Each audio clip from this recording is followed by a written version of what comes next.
बुद्ध की धरती, बुद्ध का अंबर, बुद्ध का सब संसारा है। बिना बुद्ध ये बंजर धरती, सब कुछ तो बेकार है। बुद्ध सत्य है, बुद्ध अहिंसा, बुद्ध प्रेम का सागर। सारे मिलकर डुबकी लगा लो, तर जाओ भवसागर। बुद्ध ज्ञान के बिना है मानव, हर पल घुट घुट जीता मरता है। अंधकार में गोते खाता, जीवन व्यर्थ गंवाता है। साथियों, आप देख रहे हैं बहुजन पैगाम। मैं आर.एस. गौतम एडवोकेट आज आपके समक्ष बहुत ही कड़वी एवं पूर्णतः सच बात को रखने जा रहा हूँ। शायद ये मानव कल्याण के लिए लाभदायक होगा। सुनना, समझना, उसको फॉलो करना आप सभी पर निर्भर करता है। आपसे कुछ कहने से पहले मैं खुद उसको फॉलो करता हूँ, तब दूसरे से कहता हूँ। बहुजन पैगाम के माध्यम से जो इन्फॉर्मेशंस दी जाती हैं मानव कल्याणकारी होती हैं, सत्य पर आधारित होती हैं, कोई उनमें बनावटीपन नहीं होता। साथियों, आप देख रहे हैं पूरे देश में हाहाकार मचा हुआ है। बलात्कार हो रहे हैं, मासूम बच्चियों को पेड़ पे लटकाया जा रहा है, जिंदा जलाया जा रहा है, उनके शरीर को छिन्न भिन्न किया जा रहा है। एक लड़के को भी देखा, पकड़ लिया, चोर है चोर है, उसके गुप्तांग में मिर्चें डाली जा रही हैं। मासूम बच्चियों को पकड़कर उनके प्राइवेट पार्ट का बहुत ही दर्दनाक तरीके से, जो हम कह भी नहीं सकते, छिन्न भिन्न किया जा रहा है। ऐसा लगने लगा है कि इस देश में मानवता खत्म होती जा रही है और मानव जाति का विनाश होने का समय आता जा रहा है। साथियों, किसी देश के जब ऐसे हालात हो जाएं तो सोचना पड़ता है कि क्या व्यवस्था लानी चाहिए जिसकी वजह से उस देश को, उस देश के नागरिकों को, मासूम बच्चों को, उनके संवैधानिक अधिकारों को बचाया जा सके। जहाँ तक भारत की बात है, यहाँ विभिन्न धर्मों के लोग रहते हैं, पहले से रहते चले आ रहे हैं। अब तो देश में संविधान है, पहले संविधान भी नहीं था। लेकिन बहुत सारे कानून बने हुए हैं संविधान के अलावा। सिविल लॉज हैं, क्रिमिनल लॉज हैं, हर तरीके के कानून बने हुए हैं। उसके बावजूद भी लोग बेखौफ होकर के इस तरह का जघन्य अपराध कर रहे हैं, एट्रोसिटीज कर रहे हैं।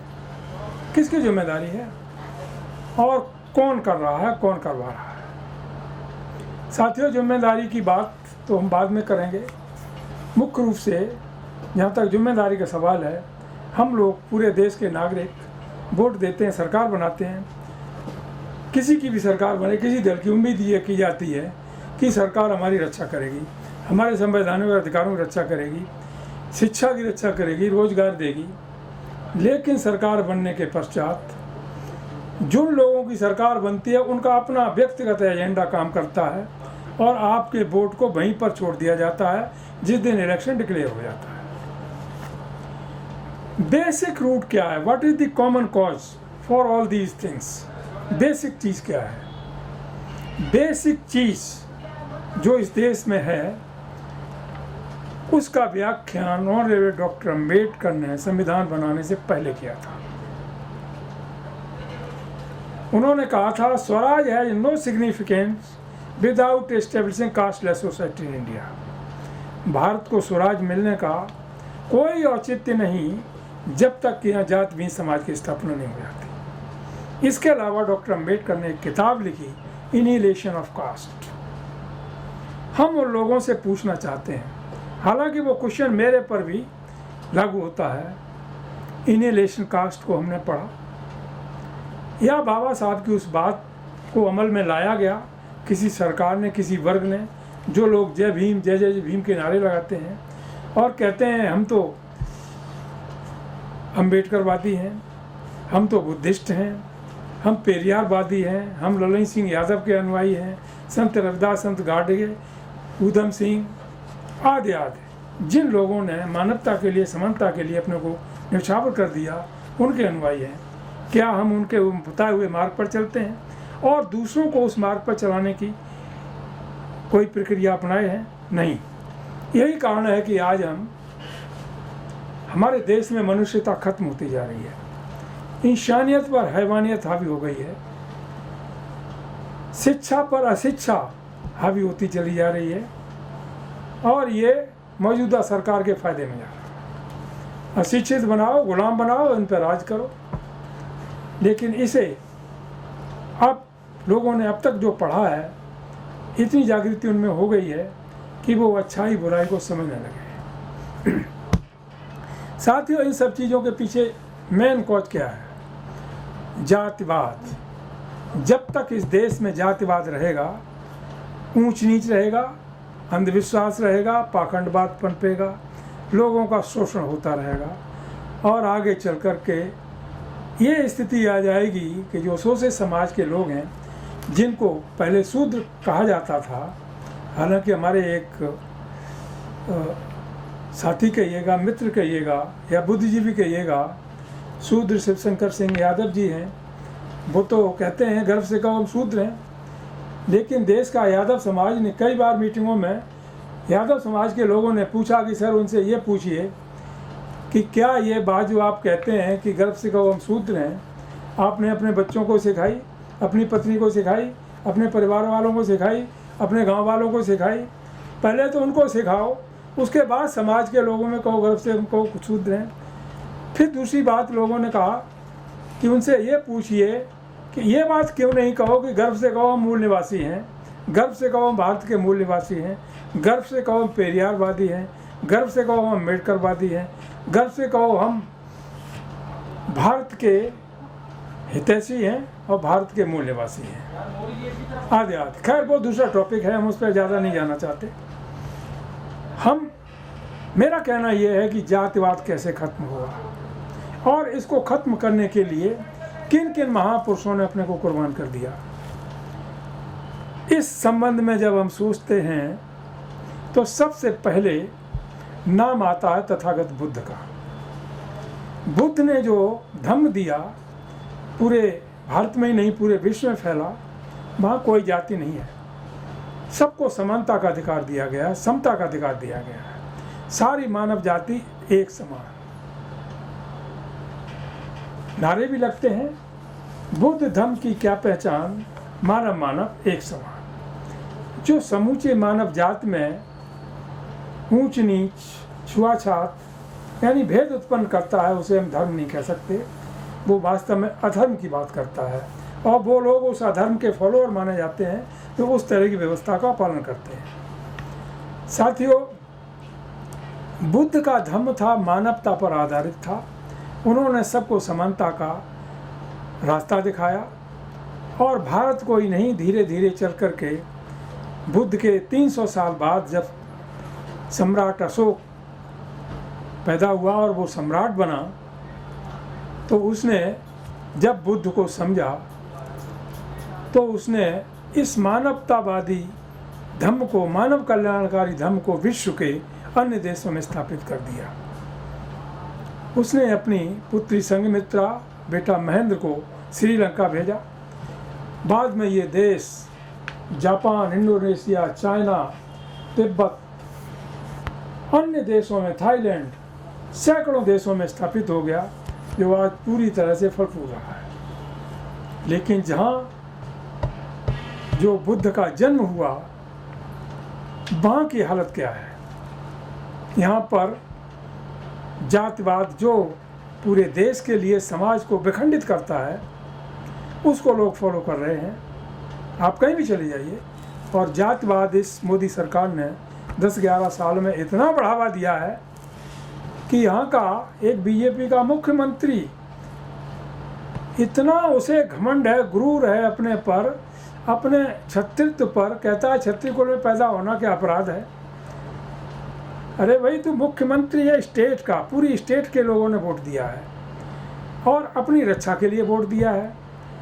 और जब मुख्यमंत्री हो गया तो क्या एक जाति विशेष की बात करेगा? यह असंवैधानिक बात है और इसको मुख्यमंत्री को किसी को नहीं करना चाहिए।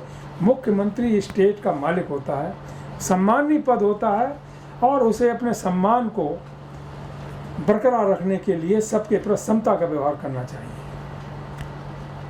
नई परंपरा शुरू हो गई है देश के अंदर बुलडोजर की। पुलिस भी पीछे रह गई। पुलिस कुछ नहीं, बुलडोजर के बल पर सरकार चलेगी, चलने भी लगी। पहले ऐसा नहीं हुआ था, ना होता था। खैर,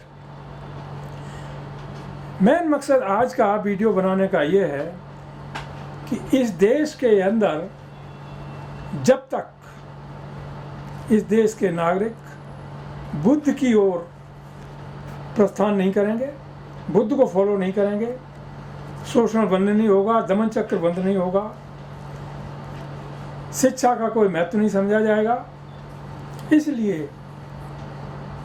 अब वक्त आ गया है कि भारत को, जो भारत का ये एक धम्म है, विदेशी धम्म नहीं है, भारत का धम्म है, अपने धम्म की तरफ हर नागरिक को वापसी करनी चाहिए। भारत को बुद्ध में बनाना हम सब की जिम्मेदारी है।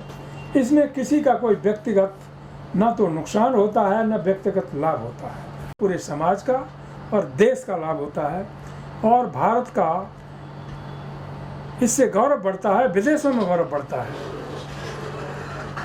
इसलिए आज के समय की जो परिस्थितियां बनी हुई हैं उनको देखते हुए हम सब लोग संकल्प लें और मुख्य रूप से शोषित समाज के लोग, जिन पर कहर ढाया जा रहा है जातिवाद के आधार पर विभिन्न क्षेत्रों में, चाहे वो SC/ST के लोग हों, OBC के लोग हों, माइनॉरिटी के लोग हों, कोई भी लोग हों, या सवर्ण क्लास के वो लोग हों जो इस परंपरा के भुक्तभोगी हैं, वो सब साथ हैं और तथाकथित बुद्ध के मानव कल्याणकारी धर्म को घर घर पहुंचाने में मदद करें। साथियों, मैंने तो संकल्प ले लिया है और प्रोग्राम भी आगे बढ़ रहा है। एक नहीं, हजारों लाखों की संख्या में पूरे देश से लोग जुड़ते जा रहे हैं। हमारे पास साधन नहीं है, पैसा नहीं है, धन नहीं है, जो भी साधन है उनके माध्यम से हम लगे हुए हैं। यदि आप लोग भी साधन जुटाने में साथ दिए, मैं समझता हूँ वो दिन दूर नहीं जिस दिन ये भारत बुद्ध में होगा और सारा भारत बुद्ध राष्ट्र कहलाएगा। हर नागरिक का बराबर का अधिकार होगा, समता होगी, कोई किसी से भिन्न नहीं होगा, छोटा नहीं बड़ा नहीं, सब बराबर होंगे, एक दूसरे के काम आएंगे, विश्व में शांति स्थापित करेंगे, विश्व में मानवता स्थापित करेंगे और तभी भारत पहले की तरह विश्व गुरु कहलाएगा। लोग कहते हैं भारत पहले विश्व गुरु था, दुनिया का सिरमौर था। किसकी बदौलत था? सम्राट अशोक और तथागत बुद्ध की बदौलत था। करीब सम्राट अशोक के 2000 साल बाद इस देश में डॉक्टर अम्बेडकर का आगमन हुआ। उन्होंने पढ़ा लिखा सब कुछ और पूरे विश्व में सबसे विद्वान व्यक्ति बने। हर क्षेत्र में कोई ऑल्टरनेट नहीं है। उन्होंने जब समझा कि बुद्ध का मार्ग ही ऐसा है जो पूरे विश्व की मानवता को समता की तरफ ले जाता है, यही बात अमेरिका के 16th राष्ट्रपति अब्राहम लिंकन ने कही। नेल्सन मंडेला 27 साल जेल में रहा, समता की खातिर जेल में रहा। सुकरात ने भी यही बात कही। पाखंडवाद को खत्म करने के लिए उसने कहा, there is no god in universe. God क्या है, ईश्वर क्या है, देवी क्या है, देवता क्या है? ये मनुष्य ने, यानी कुछ लोगों ने अपने स्वार्थ के लिए, अपना वर्चस्व कायम रखने के लिए इन्होंने तरह तरह के भगवान बनाए, तरह तरह के देवी देवता बनाए। ठीक है, उनको मुबारक हो, ना उनकी तारीफ करते हैं ना उनकी आलोचना करते हैं। जिसने जो बनाए वो उनको मुबारक हो। मैं तो आम बात कह रहा हूँ, जिन लोगों ने, जिन महापुरुषों ने आम बात पैदा की आम आदमी के लिए, उसकी बात करता हूँ। ये जो बात हमने की देवी देवता भगवानों वाली, ये तो कुछ लोगों के लिए है, कुछ लोगों ने बनाए अपने स्वार्थ के लिए, उनकी स्वार्थ सिद्धि हो रही ना हो रही है वो जाने, हमारा उससे कोई लेना देना नहीं है। लेकिन जिन लोगों ने सबके लिए सब कुछ किया, जिन महापुरुषों ने जो कुर्बानियाँ दी पूरी मानवता के लिए, समता के लिए, समानता के लिए, सत्य के लिए, अहिंसा के लिए, विश्व शांति के लिए, विश्व बंधुत्व के लिए, मैं उनकी बात करता हूँ। उन्होंने इस पर्पज से कि कोई व्यक्ति किसी से कम ना समझा जाए, कोई व्यक्ति भूखा ना सोए, सबके पास कपड़े होने चाहिए, सबके पास मकान होने चाहिए, रोटी कपड़ा मकान होना चाहिए। और इसलिए इस खातिर उन्होंने कुर्बानियाँ दी। सबको समान न्याय मिलना चाहिए। वो आज कुछ नहीं हो रहा है, नहीं मिल रहा है। न्याय देने वाले भी उसी व्यवस्था के तहत अपॉइंट कर दिए जाते हैं, तो सबको समान न्याय नहीं मिल रहा है। इसलिए अब जरूरी हो गया है कि पूरे देश के अंदर बुद्ध के दर्शन को, बुद्ध की फिलॉसफी को और बुद्ध के धम्म को हर घर में स्थापित किया जाए। और इसमें जो लोग भागीदार बनना चाहते हैं हम उनका स्वागत करते हैं। साथियों, जो वीडियोस भोजन पैगाम के माध्यम से जाते हैं अथवा पोस्ट जाती हैं, जो पढ़ते हैं, हौसला अफजाई करते हैं, सहयोगी बनते हैं, उनका हम अंतर्मन से स्वागत करते हैं, आभार प्रकट करते हैं। बहुत सारे लोगों ने इतना अप्रिशिएट किया है कि हम उनकी एप्रिसिएशन ही बताने लगें तो शायद 1-2 घंटे लग जाएंगे, तब भी पूरा नहीं होगा। पूरे देश से आज तक भोजन पैगाम पर ऐसा कोई कमेंट नहीं आया, 3 साल से भोजन पैगाम काम कर रहा है, कि किसी ने भोजन पैगाम की आलोचना की हो। लेकिन अब समस्या ये पैदा होती है, फिर नेशनल पटल पर हम अभी तक क्यों नहीं आ पाए? या तो उसमें हमारी तरफ से कुछ कमी रही, अथवा जो हमारे श्रोतागण हैं उनका सहयोग कम रहा। ये 2 बातों में एक बात हो सकती है। मैं महसूस करता हूँ कि जितना काम करना चाहिए मुझे उतना नहीं कर पा रहा हूँ। बीच में कभी कभी ब्रेक भी हो जाता है, ये हमारी गलती है। इसके अलावा जो भोजन पैगाम से जुड़े हुए लोग हैं उनका भरपूर जितना सहयोग आना चाहिए वो नहीं आ पाता, जिसकी वजह से ब्रेक करना पड़ता है। उम्मीद करता हूँ कि शायद भविष्य में इस तरह की प्रॉब्लम किसी तरफ से नहीं आएगी। साथियों, अभी एक इन्फॉर्मेशन 2 दिन से प्राप्त हो रही है। आगरा में शायद 8 तारीख को एक कार्यक्रम होने जा रहा है, जिसमें वहाँ के लोगों को तथागत बुद्ध पर, संविधान निर्माता बाबा साहब डॉक्टर अम्बेडकर पर जो फिल्में बनी हुई हैं, भारत सरकार ने बनाई हैं, और उनको केवल भारत सरकार के एमपीज ने ही देखा है, देश को नहीं दिखाया गया। हम कोशिश करेंगे उनको पब्लिक को दिखाने के लिए, जिसकी वजह से लोग समझ सकें कि बाबा साहब ने जन्म से लेकर आखिरी सांस तक क्या किया। देखने में और सुनने में बहुत फर्क होता है। 2 तरह के प्रोग्राम होते हैं, एक विजुअल, एक नॉन विजुअल। एक प्रोग्राम नेता लोग आते हैं, भाषण देते हैं, देख लिया, कुछ लोग आए, सुन के चले गए, कुछ पल्ले पड़ा, कुछ नहीं पड़ा। ना स्त्रियां आई, ना बच्चे आए, ना स्टूडेंट आए। एक प्रोग्राम जो विजुअल प्रोग्राम है, जो देखते भी हैं, सुनते भी हैं, और उसे कभी नहीं भूलते, चाहे अनपढ़ हो, चाहे पढ़ा लिखा हो, लेडी हो, जेंट्स हो, बच्चे हैं, छोटे बच्चे हों, कोई भी है, अच्छा लगता है, मनोरंजन भी होता है, शिक्षा भी मिलती है। इस संदर्भ में साथियों, हमने काफ़ी मेहनत करके 3 साल में सम्राट अशोक पर एक स्क्रिप्ट तैयार की है, और उसको अब प्रैक्टिकल में एक नाटक के रूप में, प्ले के रूप में बनाने की पूरी तैयारी हो रही है, जिसमें बहुत सारे कैरेक्टर की ज़रूरत है, लेडीज भी, बच्चे भी, जेंट्स भी, करीब 45 कैरेक्टर की ज़रूरत है, तब वो तैयार होगी। इसी तरह से अंगुल माल पर तैयार हो चुका है। लोग अब तक तो अंगुल माल को डाकू समझते हैं, वास्तव में वो क्या था देश के लोग नहीं जानते, लेकिन जब वो उनके सामने आएगा तो लोग महसूस करेंगे कि वास्तव में अंगुल माल क्या था। बुद्ध के बारे में भी फिल्म बनी हुई है, लोग क्या करते हैं, 10-5 मिनट उन्होंने मोबाइल पे देख लिया और समझ गए अब तो मैंने सब कुछ देख लिया, लेकिन नहीं। आधी अधूरी नॉलेज से कोई बात बनती नहीं। जो धम्म चक्र है जिसमें 24 पंखड़ी हैं, उसको समझना पड़ेगा, देश के लोगों को समझाना पड़ेगा। संक्षेप में मैं बता देना चाहता हूँ, और इन्हीं को प्राप्त करने में बुद्ध को 6 साल का टाइम लगा। उनको 6 घंटे में 6 दिन में नहीं समझाया जा सकता, उसके लिए टाइम लगेगा।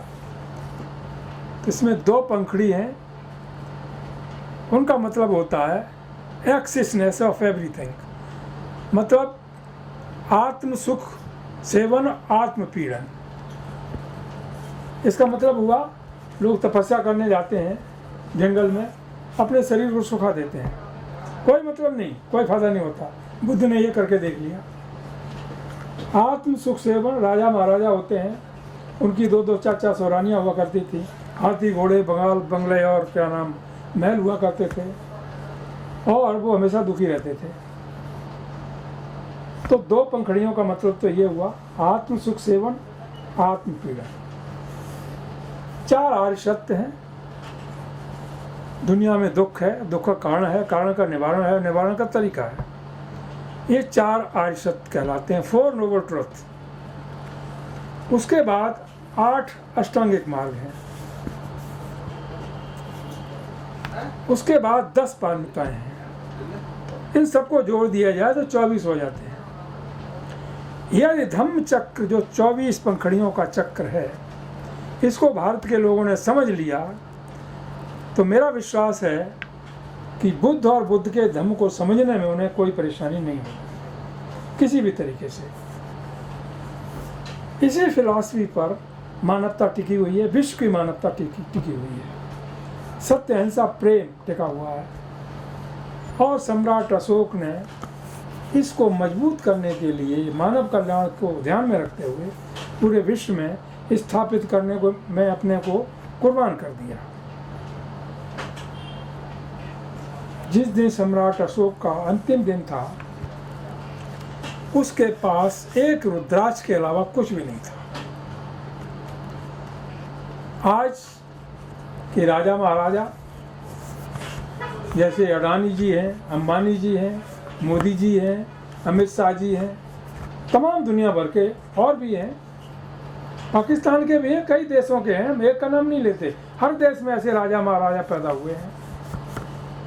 हम पूछना चाहते हैं कि भाई इतना सब कुछ किया, क्यों किया, क्या लेके जाओगे? कुछ नहीं। सिकंदर से महान तो हो नहीं सकते। सिकंदर गया, वो भी खाली हाथ गया था। नेपोलियन बोनापार्ट आया, वो भी खाली हाथ गया। तोसो आया जापान, वो खाली गया। हिटलर था, वो भी खाली चला गया। दुनिया में एक इस तरह की विचारधारा छोड़ गया जो कि अमानवीय विचारधारा है, और उसने अमानवीय काम किया था जर्मनी में। तो जब आप अच्छाई की तरफ जाते हैं तो आपको विश्व पटल पर कुछ लोगों के नाम मिलते हैं। जैसे भारत से बुद्ध का नाम, सम्राट अशोक का नाम, डॉक्टर अंबेडकर का नाम, पेरियार का नाम, आदि आदि। उसी तरह से अफ्रीका से नेल्सन मंडेला का नाम, अमेरिका से अब्राहम लिंकन का नाम, और जितने भी देश हैं, हर देश में कोई न कोई इस तरह का वैज्ञानिक अथवा ऐसी सोच रखने वाला व्यक्ति जरूर पैदा हुआ और कुर्बानी उसे देनी पड़ी। चाहे सुकरात हो, सुकरात को भी कुर्बानी देनी पड़ी थी, इसीलिए सच की सच उसने कहा था। लेकिन उसका इतिहास बन गया। इतिहास उन्हीं लोगों का बनता है जो सच के रास्ते पर चलते हैं और कभी डिगते नहीं। इतिहास उन लोगों को कभी नहीं बन सकता जो धन दौलत इकट्ठा करने के लिए अपना मजहब चलाते हैं। साथियों, बुद्ध का मिशन धन दौलत कमाने वाला नहीं है। बुद्ध का मिशन मानव कल्याण का मिशन है। सबको सत्य, अहिंसा, प्रेम की तरफ ले जाने वाला मिशन है। मानव मानव समझे, मानव मानव को मानव समझे, अपना भाई समझे, भाईचारा स्टेब्लिश करने वाला ये धम्म है। इसलिए इस धम्म को स्वीकार करने में कोई बुराई नहीं है। कोई भी व्यक्ति है, अल्पसंख्यक लोग हैं, मोहम्मदन हैं, ईसाई हैं, क्रिश्चियंस हैं, बहुत सारे लोग हैं। भगवान बुद्ध ने पहले तो ये कहा मुझे भगवान कभी मत कहना, कभी कभी मेरे मुंह से भी निकल जाता है, तो मैं भी पश्चाताप करता हूँ, नहीं निकलना चाहिए था। भगवान बुद्ध ने कभी भी ये नहीं कहा कि हमको कोई भगवान नाम से चिल्लाए, कहे। वो तथागत बुद्ध के नाम से जाने जाते हैं। उन्होंने कोई ऐसा धर्म नहीं दिया कि सुबह उठ के पूजा करो, फिर फूल चढ़ाओ, ये करो वो करो, फिर मंदिर जाओ, फिर वहाँ बुद्ध विहार जाओ, ये करो वो करो। अरे बुद्ध का धर्म तो वो है जो केवल आपको फॉलो करना है, धारण करना है, उस पर चलना है, तभी आपको लाभ मिलेगा, हाथ जोड़ने से नहीं मिलेगा। जिस तरह से आपने बढ़िया पकवान बनाया, खीर पूड़ी बनाई, अब एक आदमी घर के परिवार के लोग आते हैं और हाथ जोड़ करके उसको चले जाते हैं। उनको कोई टेस्ट लगा? नहीं लगा। अरे टेस्ट तो तब लगेगा जब उसको खाओगे, तभी टेस्ट लगेगा। तो हाथ जोड़ने से काम नहीं बनेगा। पत्थर के हाथ जोड़ो किसी रूप में, या और किसी के हाथ जोड़ो किसी रूप में, उससे बात नहीं बनती। बात तो तब बनेगी जब उसका उपभोग करोगे, तब उसकी अच्छाई बुराई आपके सामने आएगी। तो बुद्ध का जो धम्म है उसको ग्रहण करो और उसको फॉलो करो, तब जा कर के आपको समझ में आएगा कि मानवतावादी धर्म है और ये पूरे विश्व के मानवता के लिए है, न कि इसका दायरा लिमिटेड है। ये भारत के लिए नहीं, भारत की धरती पर जरूर पैदा हुआ है, लेकिन पूरे विश्व में गया है। जिस तरह से किसी देश में आप चले जाइए, डॉक्टर अंबेडकर की मूर्तियाँ वहाँ मिलेंगी, स्टैचूज मिलेंगी, लाइब्रेरी में डॉक्टर अंबेडकर मिलेंगे, बुक्स में डॉक्टर अंबेडकर मिलेंगे। डॉक्टर अंबेडकर ने खुद कहा था कि हम किसी मंदिर मस्जिद में नहीं मिलेंगे, ना बुद्ध विहार में मिलेंगे, डॉक्टर अंबेडकर मिलेंगे तो किताबों में मिलेंगे। तो किताबों को पढ़िएगा, शिक्षा की तरफ जाइए, शिक्षित, be educate, be organise and do agitation. ये डॉक्टर अंबेडकर ने कहा था, एजुकेट, एजिटेट एंड ऑर्गेनाइज। हमको वो फॉलो करना चाहिए, तभी हम समाज को बचा पाएंगे। किसी तरह की अलगाववादी व्यवस्था देश में नहीं पनपनी चाहिए, उसके लिए हम सब जिम्मेदार होंगे। साथियों, बातें तो बहुत सारी हैं, हम उस पर नहीं जाना चाहते क्योंकि वीडियो लंबा हो जाता है, लेकिन बातें जो हमने अभी बताई हैं वो दरअसल में देश हित में है, समाज हित में है, हर व्यक्ति के हित में है। किसी की बुराई के लिए हमने नहीं बताई है, न किसी की बुराई के लिए तथागत बुद्ध ने कोई संदेश दिया है तो उन्होंने मानव कल्याण के लिए दिया है। तो यदि पूरे देश के लोग बुद्ध के धम्म को अपनाते हैं तो उनका कल्याण होगा। चलो बुद्ध की ओर, यही मैं देश के लोगों से आह्वान करता हूँ। यदि भारत बुद्ध की ओर चल पड़ा, दुनिया तो पहले ही से बुद्ध की ओर चल पड़ी है, हम ही पीछे रह जाते हैं। तो हमको भी अब वक्त आ गया है कि यदि हम बुद्ध की ओर चल पड़े तो ये जितना अंधविश्वास, पाखंडवाद, शोषणवाद, मनुवाद है, अपने आप से बोरिया बस्ता बांध करके सेटिस्फाइड हो जाएगा, खत्म हो जाएगा। किसी की आलोचना करने की जरूरत नहीं पड़ेगी, किसी की गाली देने की जरूरत नहीं पड़ेगी, कहीं कुछ लठ डंडा चलाने की जरूरत नहीं पड़ेगी। आप शांतिपूर्ण तरीके से बुद्ध की शरण में जाइए। चलो बुद्ध की ओर। इन्हीं शब्दों के साथ साथियों, जय भीम, जय भारत, नमो बुद्धाय। यदि पसंद आता है वीडियो पूरे घर घर में पहुंचाइए, सब्सक्राइब कीजिए, लाइक कीजिए और इसके सहयोगी भी बनिए, क्योंकि ये पैगाम अब रुकने वाला नहीं है और आपका सहयोग होगा तो ये 4 गुनी ताकत इसमें और आएगी। गुजरात में भी हर स्टेट में काम होने लगा है और लोग इसके लिए तत्पर हैं, क्योंकि अच्छाई सबको पसंद आती है, लेकिन थोड़ी मेहनत करनी पड़ती है, कड़वी भी लगती है। इसकी वजह से कोई फर्क नहीं पड़ता। मानव कल्याण के लिए कुछ भी करना पड़े, आगे आने वाली जनरेशन जो है उस पर इसका क्या असर पड़ेगा, वो भी बुद्ध में होगी, समता की तरफ जाएगी, समता की शिक्षा की तरफ जाएगी। कम से कम उसको हम इस पाखंडवाद से, अंधविश्वास से तो बचा पाएंगे। और उसका जीवन सुरक्षित कर पाएंगे। इसलिए अपनी आगे आने वाली औलादें, संतानों के प्रति ही आप अच्छा सोचते हुए चलो बुद्ध की ओर। इन्हीं बातों के साथ जय भीम, नमो बुद्धाय, जय भारत, जय संविधान।